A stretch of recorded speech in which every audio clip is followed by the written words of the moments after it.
എല്ലാ സുഹൃത്തുക്കൾക്കും life mission top സ്റ്റാറിലേക്ക് ഒരിക്കൽ കൂടി സ്വാഗതം ചെയ്യുന്നു. ഞാൻ GK തുമ്പക്കാരൻ. അർത്ഥശൂന്യമായ 1000 വാക്കിനേക്കാൾ മികച്ചതാണ് ആശ്വാസം തരുന്ന ഒരു വാക്ക്. ഈ ലോകത്ത് ഏറ്റവും വലിയ സമ്പത്ത് മനസ്സമാധാനമാണ്. മനസ്സിന് സന്തോഷവും സമാധാനവും ഇല്ലെങ്കിൽ എന്തുണ്ടെന്ന് പറഞ്ഞാലും ഒരു കാര്യവുമില്ല.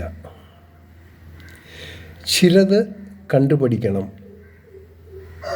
ചിലത് കേട്ടുപഠിക്കേണ്ടത്, ചിലതൊക്കെ അനുഭവം കൊണ്ട് പഠിക്കേണ്ടതും, നല്ലത് മാത്രം നേർന്നുകൊണ്ട് ഒത്തിരി സ്നേഹത്തോടെ നേരുന്നു എല്ലാവർക്കും നല്ലൊരു ദിവസം. കാണാം വീണ്ടും നാളത്തെ രാവിലെ. Thank you.